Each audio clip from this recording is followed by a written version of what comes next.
alignment and accountability are actually twin flames. They're, if you think of DNA, they're the strands that create the double helix. You can't have one without the other. It wouldn't make any sense. If you just have accountability, but you're not going towards something, what are you holding yourself accountable for? Nothing.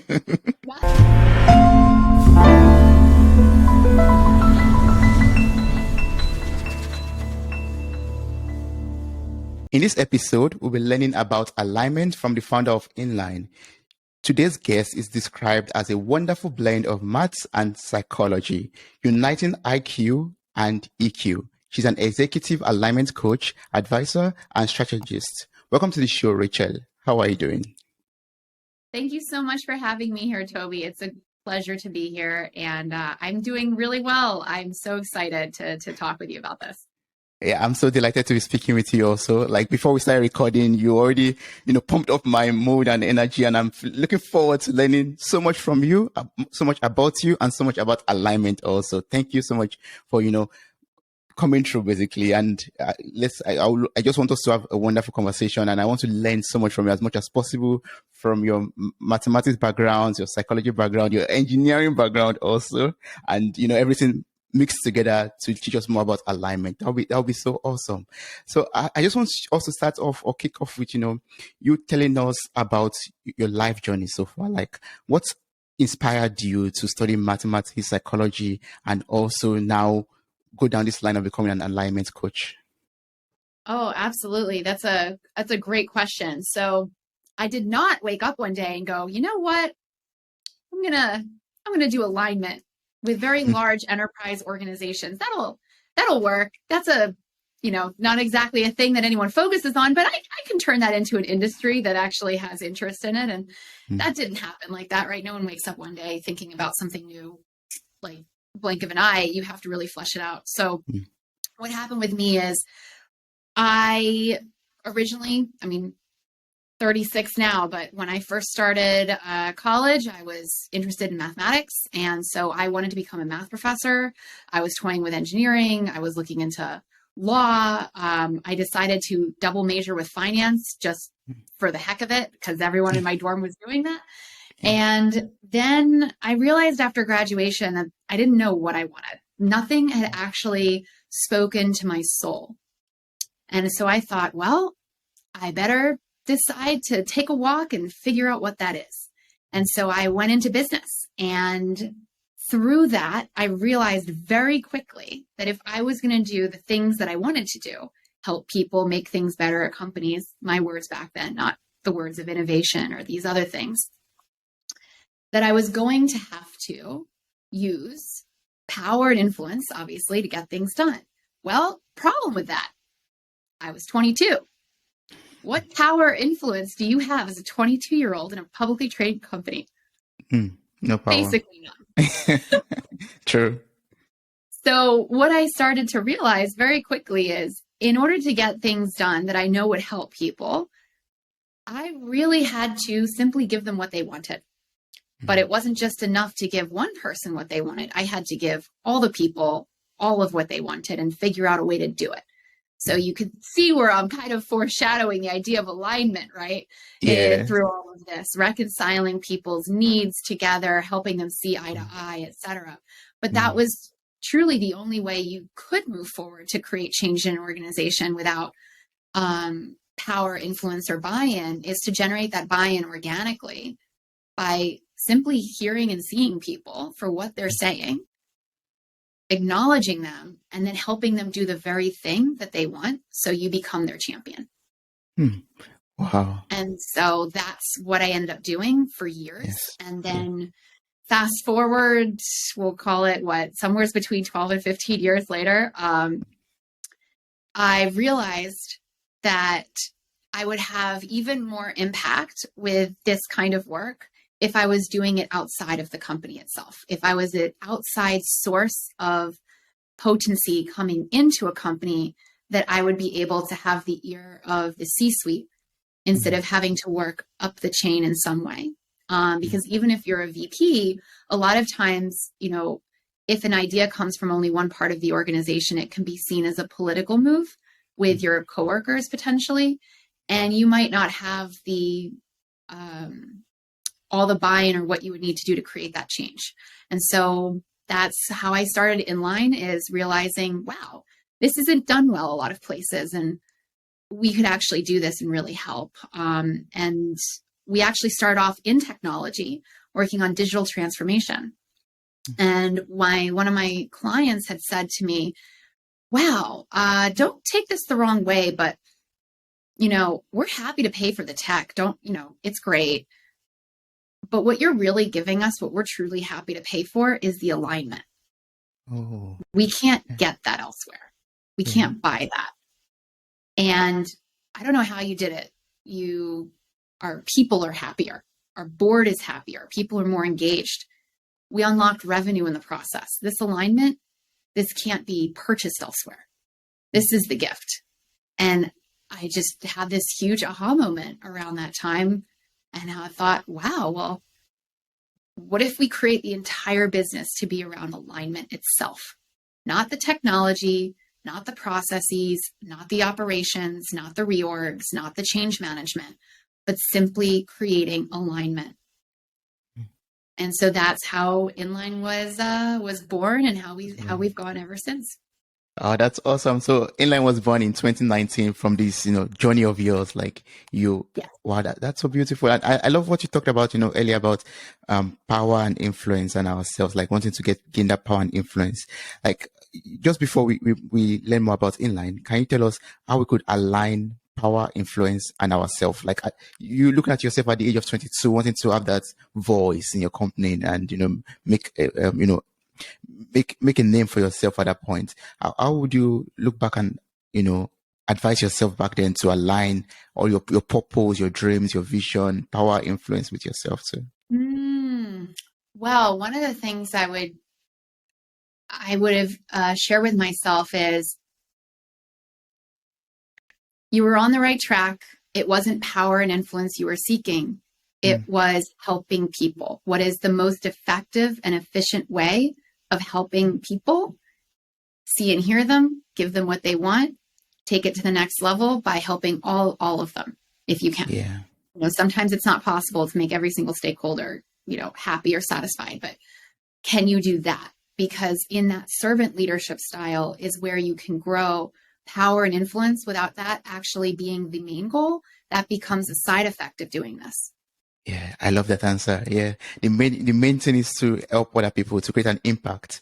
Then the power and influence comes in secondary. Yeah, that's awesome. It was never about me. First interviewed day one. It was always, well, why are you here? I want to really help. I want to make things better. Yes. And I have a genuine love and curiosity of systems and technology, and I'll help you do that. But it's in the effort and the goal of making things better. That's true. And that's what you do with Inline, right?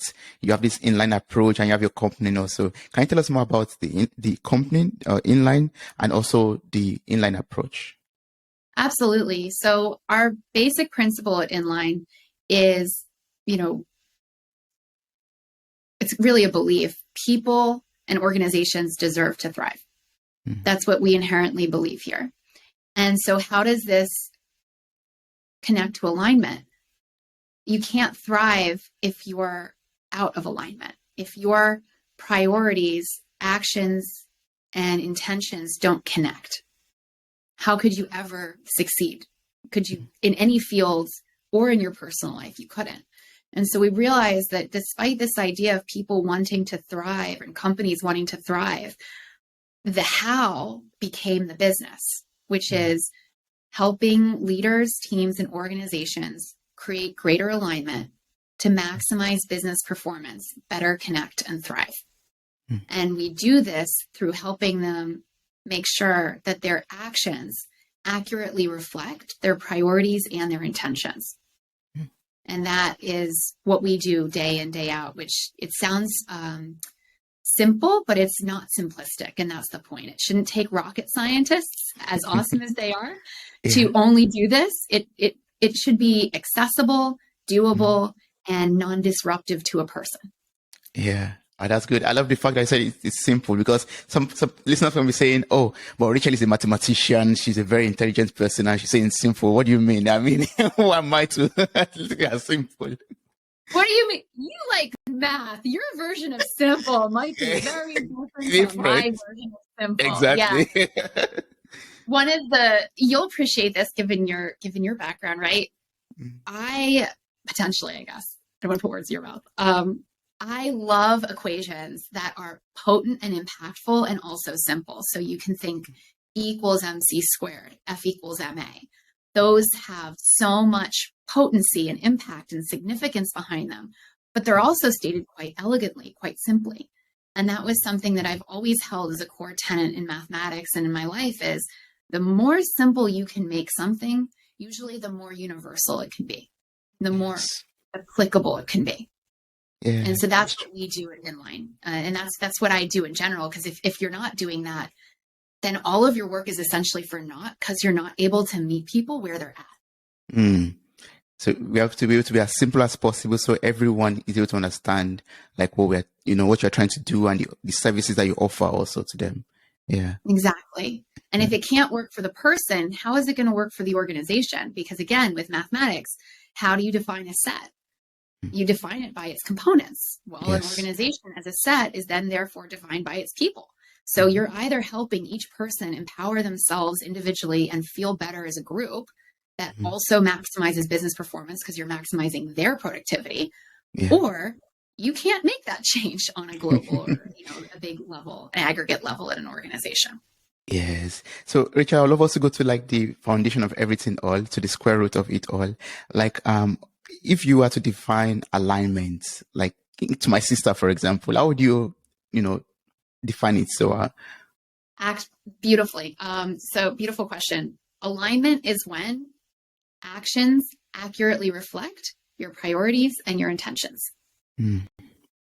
And by priorities and intentions, I mean what you consider to be most valuable, highly significant, impactful things, right? That's priorities. Ideally, they're significantly impactful. And then intentions, a desired place that you want to navigate towards or become or be or realize, something you deeply want to do. And so then your priorities are a subset of that, and your actions then are driven off of your priorities. So it goes intentions at the top, priorities in the middle, actions at the bottom. And when those things all connect, when actions, priorities, and intentions connect, you have alignment. Oh, that's beautiful. Wow. But when I'm now curious to know, like, how can I construct my intentions, my priorities, and my actions, to live it, to live an aligned life, Oh, I love that. So how can you construct your priorities, intentions, and actions to live an aligned life? The first question I would ask is, what is your intention? My intention is to help people, for example. Oh, sorry? My intention is to help people, for example, if you ask me. Yeah. Yeah. So if your intention is to help people, then it becomes your priority from that, because there are many ways to help. And so then it's what creates the most significant impact with the least amount of resistance. How do you do that in a way that feels good to you and in your life and also does what you want? Okay. So how I do that, I mean, my priority will be then, I'm not sure, like creative content that helps people, I guess. Yeah, I mean, think about it. Your priority is your podcast, right? Yes. So then all of your actions would be driving towards that particular priority, the ones that stack with that, which then align back to helping people. Yeah. And so any action that you're taking that doesn't align to either, creating the robust and awesome podcast that you're doing or help people would not be in alignment. And so it's a really good litmus test for where to spend your time. Yeah. And how do we then, design our lives, to have this intention, priorities, and actions, fixed and, in line basically, or aligned also to our purpose and everything that we are doing every day? So how do you align it in your daily life on a regular basis? Yes. What do you do when you wake up? What is like you walk, you get out of bed, right? What's kind of the first couple of things that you do? Oh, okay. I'm always, first of all, very grateful for waking up. Then I run to the kitchen to get a cup of coffee.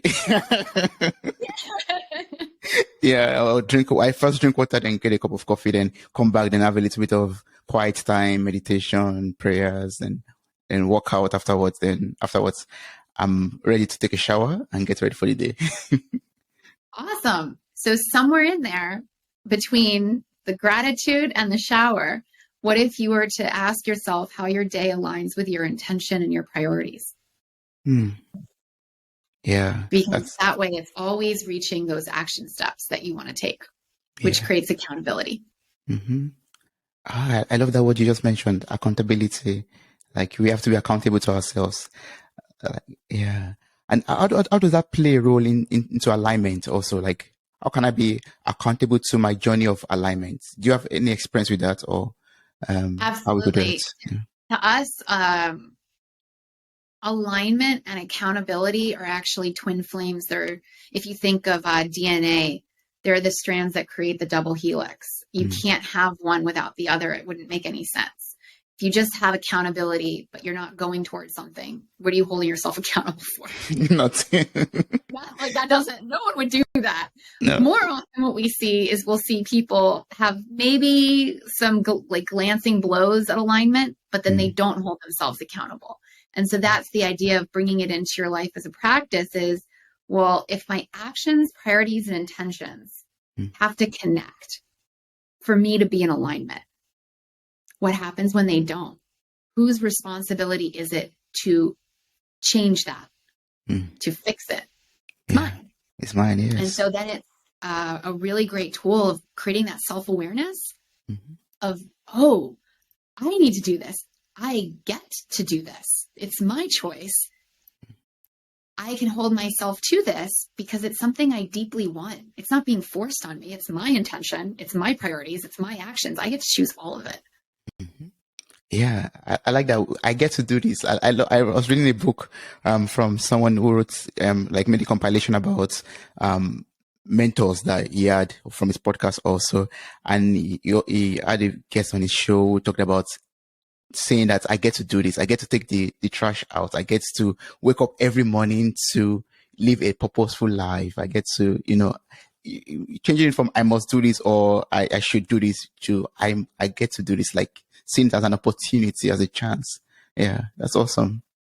Oh yeah. I love that you put a fine point on that because that's something that we inherently, baked into the definition of alignment is this idea of choice. Because if the definition is alignment is when actions accurately reflect priorities and intentions, usually the first thing that may come to mind is, well, what's my intention? And implied in that is I get to choose it. We're not asking about mission, goals, objectives, or even purpose here. That's those are loaded words. And a lot of times they don't come from us, right? True. But our intention, that is directly related to our own self, our own consciousness, our own being. That's something we get to choose.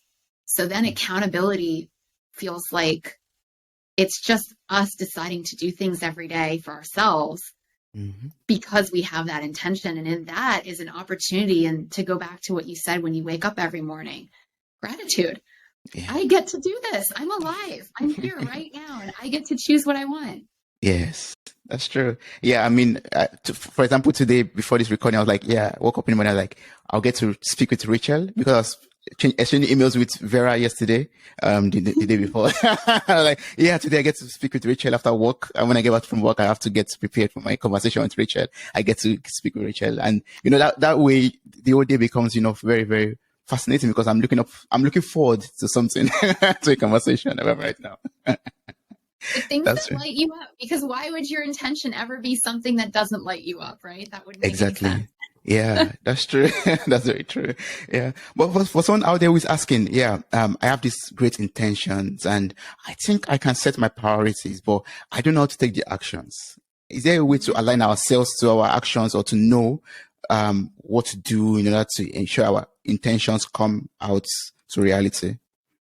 That's a great question. And one of the things that we teach people and engage with people and helping them realize is you don't have to have the 24-point plan with the justification of each step written out and an entire roadmap.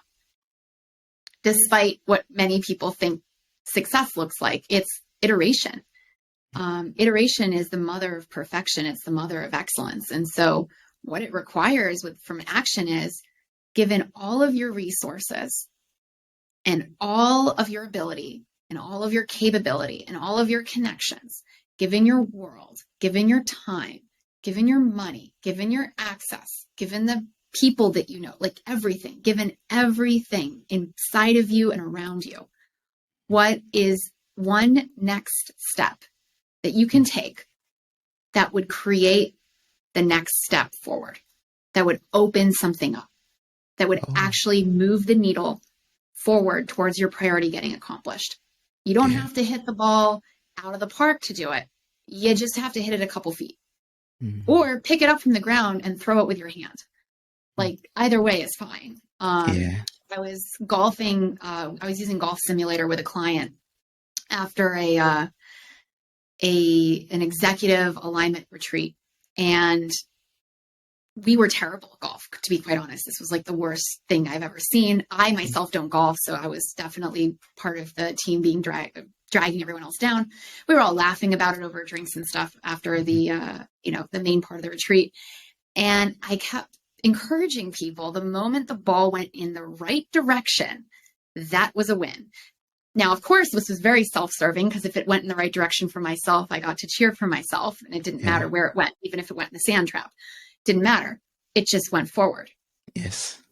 And that is what counts. It doesn't matter if the action ends up not helping you, or if it actually is then harder for you to do the next step after that, or if it actually goes 50 feet or 20 feet or 2,000 feet. All that matters is you're iterating. You are moving forwards, and you don't have to be perfect at it. Yeah, that's good. Yeah, because I totally agree with that answer, because sometimes we have this intention and we've set the priorities, and immediately we want to see everything, in reality, we want to have everything done, big, huge. Like, yeah, that's true. But like what you just said now, I understood that you have to take those baby steps, those small steps. Failure could come on the way, but you take the lessons learned from them and move forward and just keep on moving. Iterations, basically.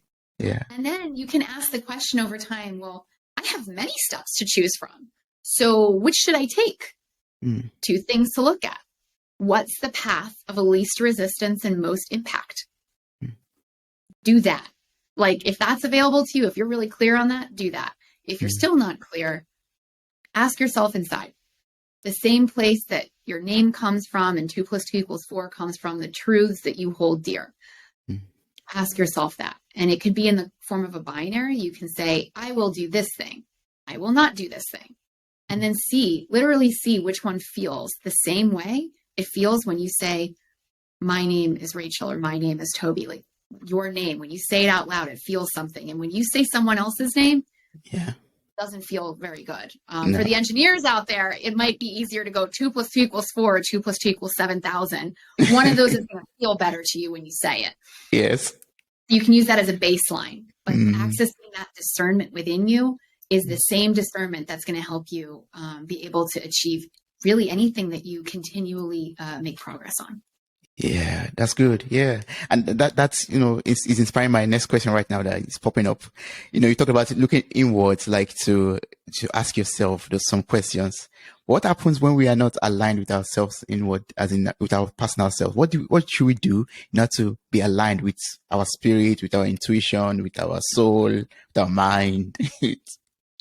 I love that. Yeah, that's when there's conflict inside, right? When part of you wants this really awesome thing, and then there's this other part that kind of has like a flamethrower, and it's like, just test me. I'm not going to go there with you. Exactly. Yeah. So, what I would say is, at an inherent and deep level, we are not the things that we're afraid of, ever. At a deep level, we're not a mindset of scarcity or lack or survival. Those are things that we have structured around us that have helped kept us safe for a long time, potentially. And so when we walk outside of the boxes that we had created for ourselves to keep us safe, some part of us, might be a young part, might be a teenage part, some part of us might not have gotten the memo that things are different now and that you can dream bigger, you can choose bigger, that exists. Yeah. And so to be able to sit with it, acknowledge it, send it love. And I really mean love, because if we're not the fear and we're not the doubt and we're not the anger, the resentment, like a person would never define themselves by those things at an inherent and core level. They might have them, they might experience them, but at an inherent and core level, they would never feel like they are those things, that they embody them 24/7, because that doesn't happen. I've never met any person who's only existed in a state of anger or fear only. Like we move in and out of those things. So if we're not any of that, what are we? And at some deep level, it's a place of joy and passion and interest and curiosity and light. So tapping into that as you, and then being able to send that part that has not gotten the memo, oh, things are different. I don't have to operate this way anymore. No, don't send them the memo, send them love.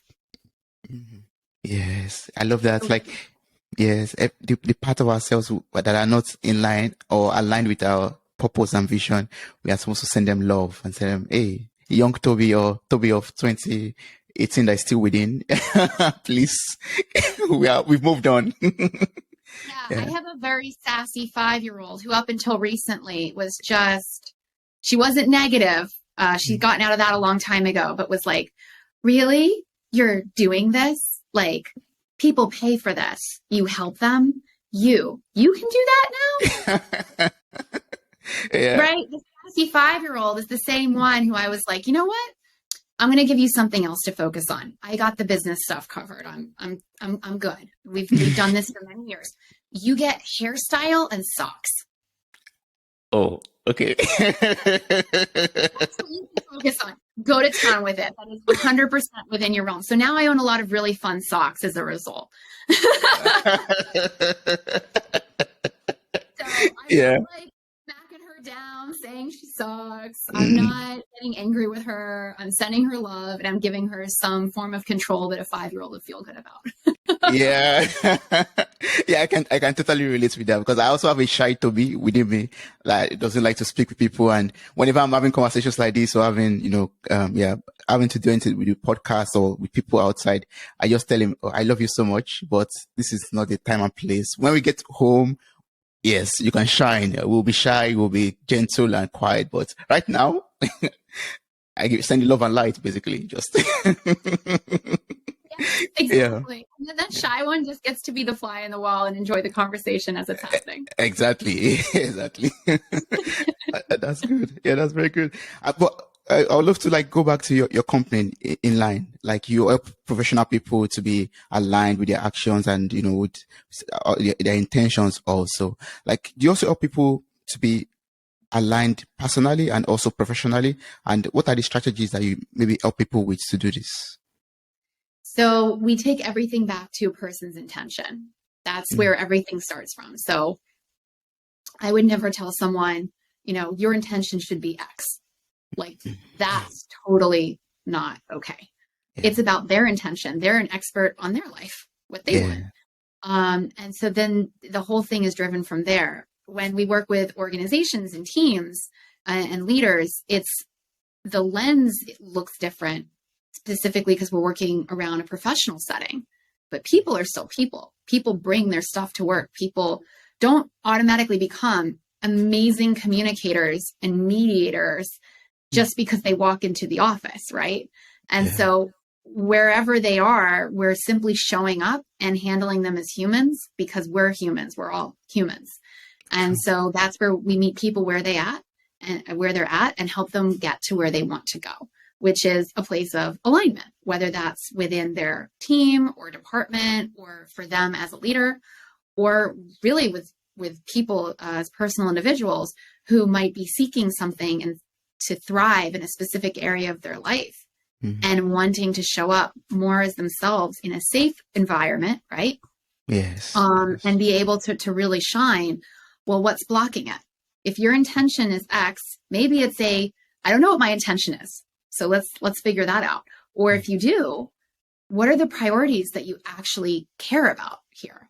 If there are no limits and nothing that could ever minimize you is ever true, what would you do? What do you want? How do you want to get there? Yeah. Those are important questions to ask. Yeah. Yeah. Yeah. And then imagine what that would be like, right? Yeah. Like, Yes. I personally, one of the things that I talk with people about is something I've realized for myself. If choice is everything, we get to choose everything. We could have a whole conversation on that, you and I. And the really the superpower that is choice. But if we get to choose everything, why would I ever be choosing a mindset or belief or thought, actively and intentionally choosing something that limits me or constricts me in any way? Yeah. Because of fear. Right. Yeah. So those exist, but if I can choose to decide to replace beliefs, one versus another, that's another thing that we get into, because the idea is, you know, if you want to execute on your intention, if you want to create priorities and actions that are actually lighting you up, that are worthy of your intention, Yeah. then it's a question of what beliefs or thoughts or mindsets or roadblocks are getting in the way, that no longer serve you, that they served you at some point, but they don't any longer. And how can we remove them on your terms? And so that's what a flavor might look like. Yeah. Oh, but it's always about results, whether they're business results, maximizing performance, or whether it's personal results in some way. Yeah, that's good.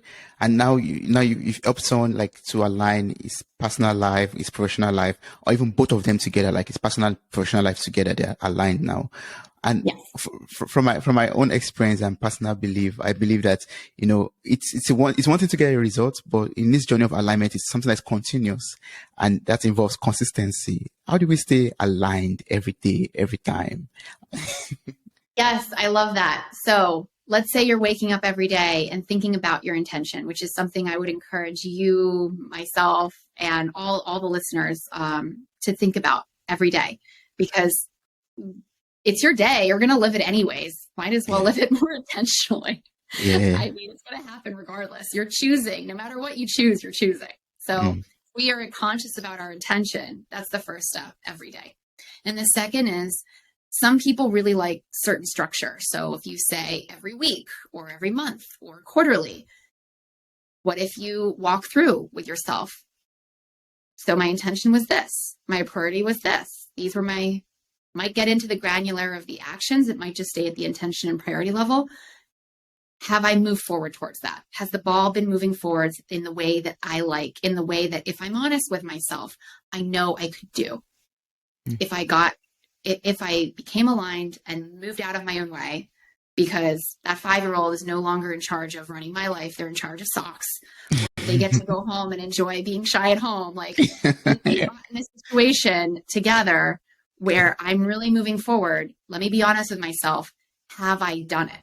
Right? Because alignment, from a mathematical perspective, there are shades of gray, but for just the purposes of the example, I like being binary about it. It's either aligned or it's not aligned. If it's not fully aligned, it's not aligned, right? That's true.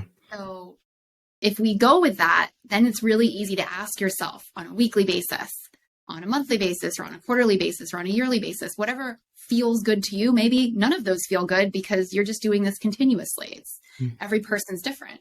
But on some level, on some frequency, with regularity, asking, am I moving the ball forward on this? Like, I know my own capability. I really do, right?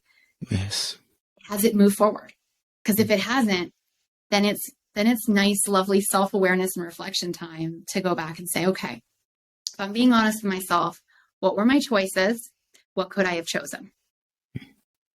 Right? Yeah. And then take that hindsight, compassion, did the best I could. Okay, now I know differently. I know better.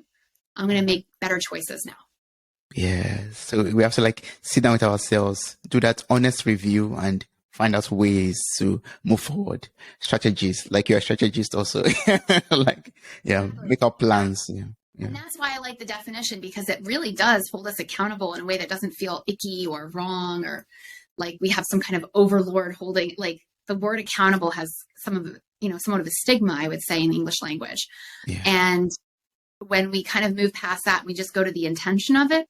The intention is to thrive. So us showing up to do actions that help us thrive is the intention of holding ourselves accountable. It's very pure. It's filled with love. Yes, that's true. I totally agree with that. And earlier you were talking about if something is not aligned, then it is misaligned. Like it's not aligned.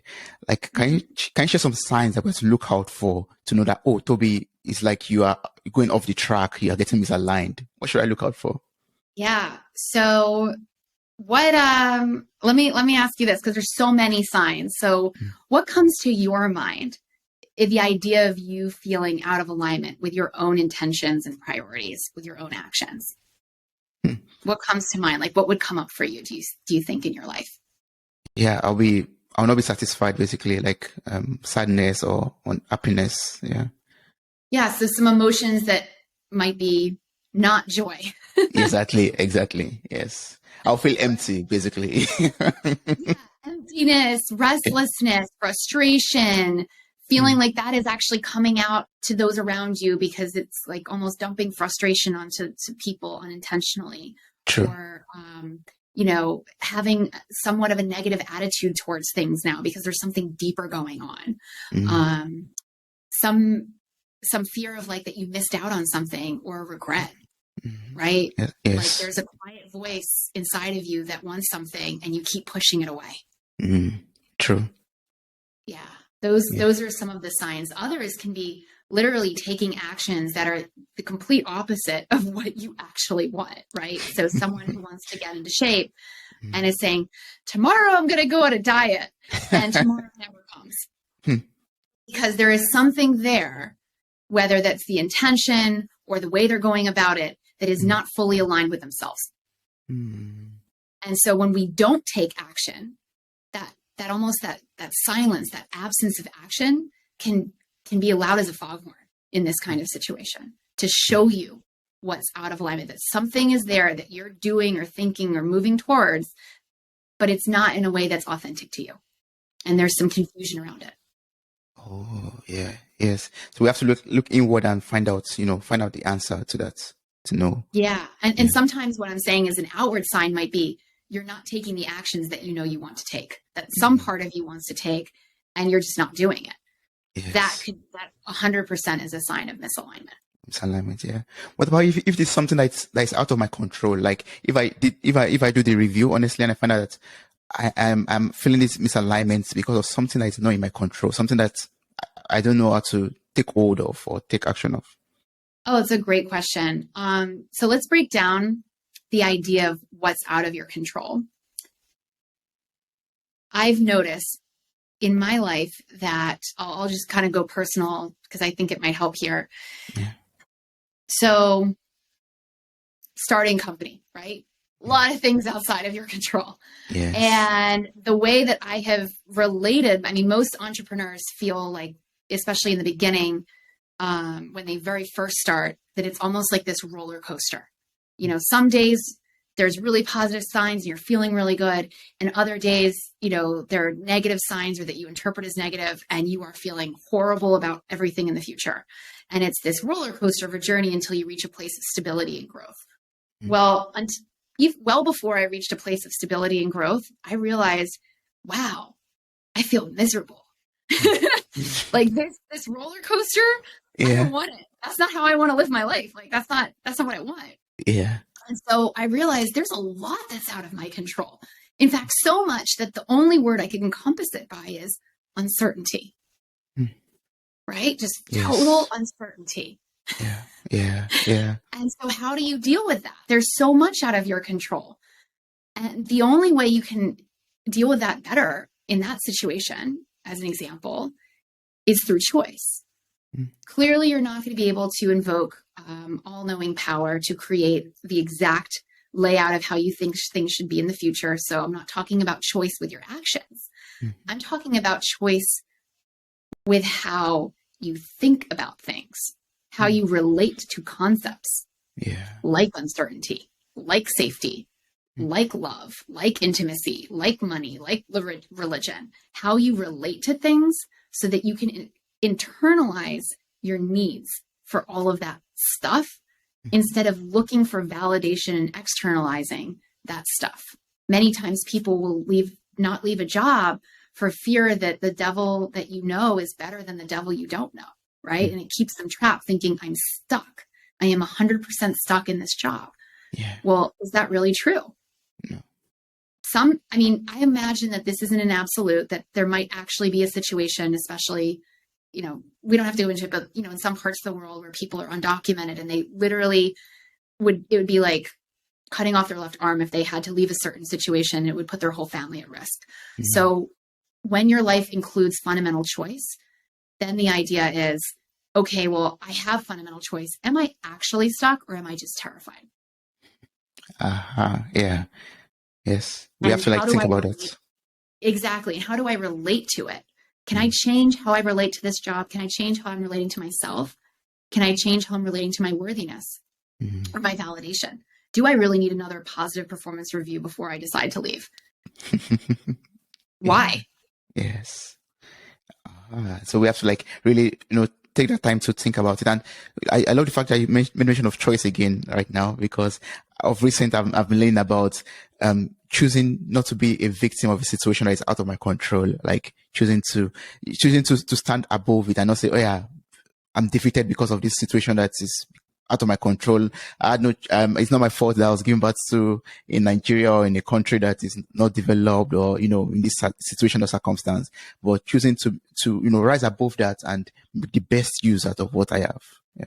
Exactly. And then not even letting any of that define you ever. Yes. Because you're not your experiences. That's something that I believe, and people might believe very differently. But that's also a choice. I choose to believe that I'm not my experiences, meaning that I create space for myself to grow. The things that I've experienced or done or succeeded at or miserably failed at, that we could have really funny conversations about 15 years later.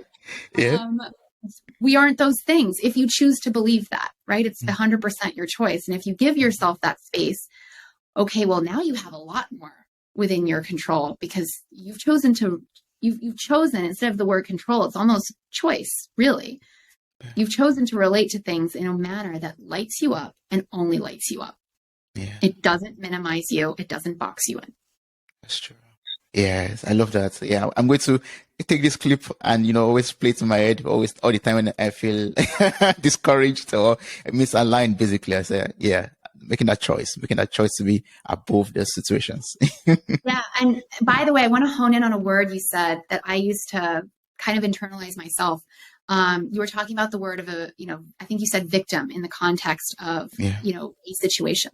Mm-hmm. And I'm not saying that is not true. Many people are in situations where choice is removed, and that creates trauma, because that's what traumatic situations are. It's when our choice is removed and we're hurt in the process, sometimes very deeply and significantly.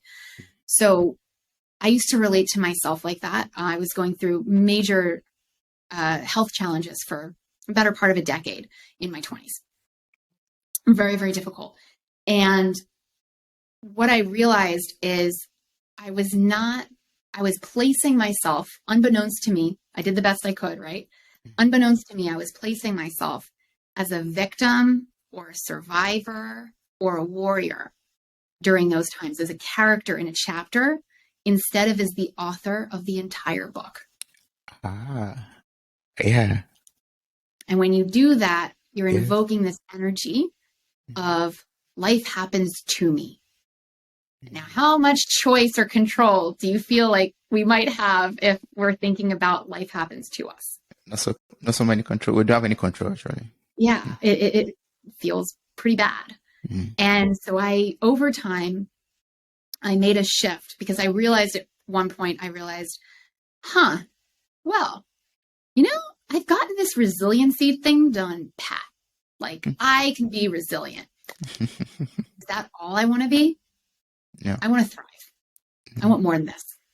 And so I did more work on myself, which actually helped heal me physically as well. And what I realized is, I was playing a character in a role in the drama of Rachel for years without realizing it, starring my whole family. Not that it was like no one would ever say that about me. I mean, I was genuinely sick with really, really difficult things. I'm not saying that people that do this, but subconsciously when you're in a situation that is so outside of your control, it is so easy to make the jump to identifying with the thing as who you are instead of being who you are. Yes. Right? So identifying as the victim of a circumstance instead of identifying as Toby. Yes, Toby's the author of his life. yeah. That crap happened. Wasn't okay. Never will be. It's also not who you are. Wow, Rachel, thank you so much for sharing that. That's so wonderful. And thanks for opening up about, what you experienced, in your 20s. Like, you've been in that situation and still having that mindset that you're not just a role, a player, or you're a character or something, but you are the main author of your story. Yes, absolutely. And it shifted everything. It went from this view of life happens to me. I mean, literally decades, just played out over and over again. It was like life trying to wake me up to, you're using the same story. We have so much more in store for you. Please, like, we're just going to keep doing this until you wake up. We're just going to keep shaking you. And so I kept getting sick over and over again. And then when I started to do this work, I realized, oh, life happens for me. It doesn't happen to me. It happens for me. And then the more work that I did, I got to a view now where life happens through me. Oh, that's another level. That's a new level. So there's steps to get there, but I can tell you, I can report back from the dregs of real suffering and physical suffering that it changes 100% possible. When and I don't mean like you can 100% live through stage 4 cancer. That's not at all what I'm talking about. I mean, your mindset during every moment of your life is yours to choose, and it can 100% be better for you. Yeah, I believe that too. And from what you just said right now, I believe we are supposed to have a mindset of positivity also, like being positive towards life, having this positive mindset towards every situation that we come across. Yeah, I would say positivity, but can I be more nuanced about it? Yes, please. Yeah. So what I would say is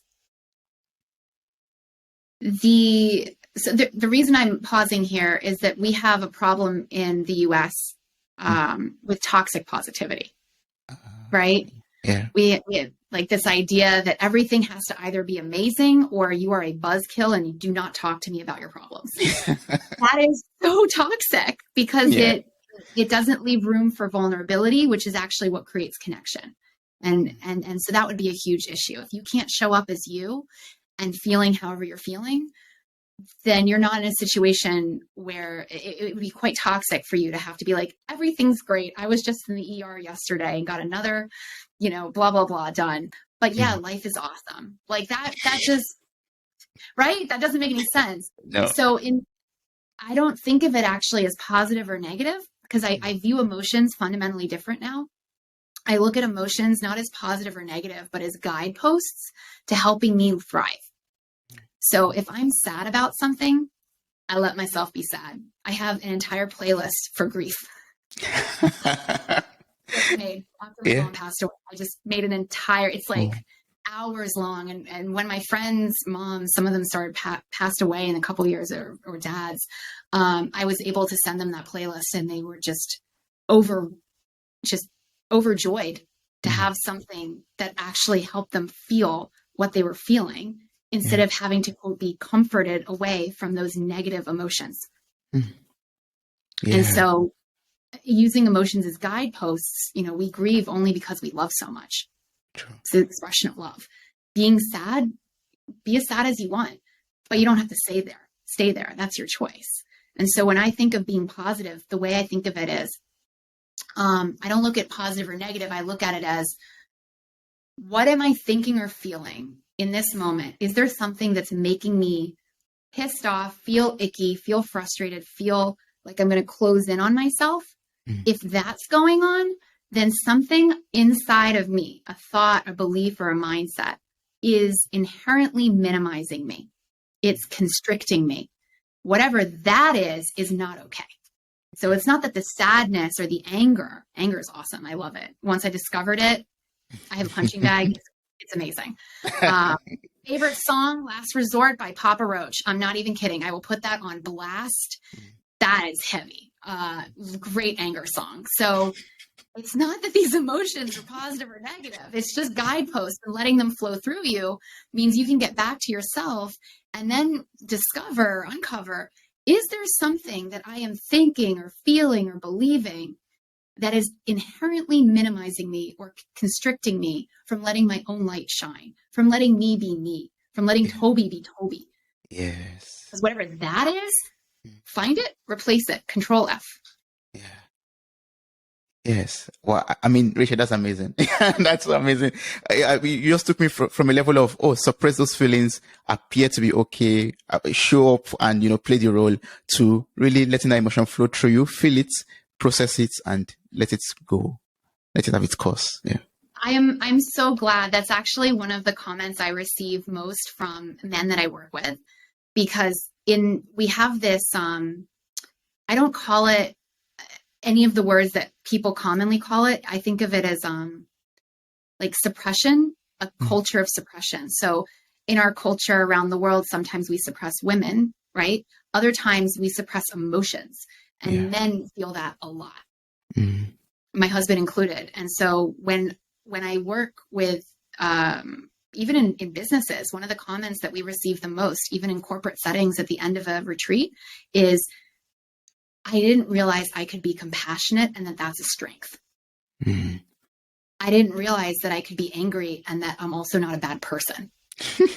Yeah. Right? Like, yes. Yeah.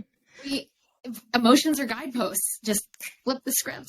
Yes. We can start believing that anytime we want. That helps. Yeah. Well, I mean, I've learned so much from that already. Like, I'm not just going to suppress my emotions or feelings, but let my emotions be guideposts for me to guide me. Yes. Yes. Oh, I love it. Yeah.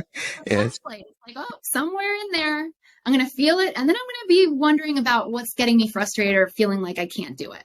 Because something's minimizing me, and that's not true. True. Then I go to the root cause of that, work on it, and then I become a better person. Yeah. Awesome. Do you own a punching bag? No, I don't own one yet, but maybe I should get one. I was waiting for that one. Maybe I should get one. with that music recommendation, you should send it to me through email. Or maybe your playlist also, every playlist for every situation on emotions. Then I can put it on Spotify. I 100% will do that, Toby. I have so many. Please come through with that. Yeah, send them to me. Yeah. We're going to do that. So as a closing remark, Rachel, like, for someone out there who is struggling with aligning his or her intentions with priorities and actions, what advice would you give that person? I know we've talked about a lot already, but if there's something very, very important that you'd love to share with the person, what would that be? Ooh, well, the thing that's coming to mind, I'm so glad you asked, is iteration is the mother of perfection, of excellence. So what does that mean here? Alignment is a practice. And like anything else, you might not be great at it when you first start. I know that when I first started to ride a bike, I fell over and was so terrified of all of the scrapes and cuts that I was getting that I knew I didn't ride for another 6 months before I picked it up again. You don't have to do that. You can continuously practice it and be okay with the fact that you're not amazing at it, because I'm sorry, but when did we learn this in school? Like, how would we have gotten this memo? I mean, that's why we're talking right now, right? It's new. It's a new way of approaching this. So it's a practice, and just being compassionate towards yourself can help you do the best you can, and also believe in yourself to continue to iterate and do better, because that's how you're going to succeed, like with anything. Yeah. Oh, that's awesome. That's beautiful.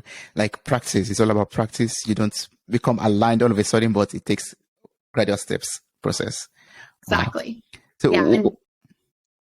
So go for it. No, go ahead, please. No. I had lost the train of thought. You go. Sorry. And I wanted to ask you now, what's the best way to connect and, work with you? For people out there who are interested in working with you, what's the best way to do that? Oh, you know what? That actually was my train of thought, because the other thing was reach out if you have questions. So getinlign.com, GETINLIGN. getinline.com. If you scroll all the way to the bottom, there is this thing called the Alignment newsletter. And it is written by yours truly, not a marketing person or anyone else in terms of that kind of content. And so we put that out every single week, and it walks you through a journey of a lot of these concepts. And so they unfold, and you can actually take time with each one each week to practice it in baby steps. And that's why we send it out once a week and not email blast you every other day, because it would be too much. Yeah. And so you can go there and you can start practicing that. And then you can also contact me because I work with individuals and organizations, both to, thrive in their personal and professional lives on an individual level, and also maximize business performance first and foremost on an organizational level through creating alignment and better connecting people. So. Yes, that's awesome. I'm going to place all of this information in the show notes of this episode. So I encourage everyone out there who is listening to just click on the link, get across to Rachel. We visit the website. It's filled with a lot of content. You can even inform yourself about more information even before getting across. But I will encourage you to sign up for the newsletter also. That's awesome. Thank you so much, Rachel. I appreciate this wonderful conversation. I've learned so much. I'm better off, than 1 hour ago that we started this conversation. I'm so happy to speak with you. Thank you. Oh, thank you so much for sharing that. I deeply feel it. And it's been an absolute pleasure to be here with you, Toby. Thank you so much.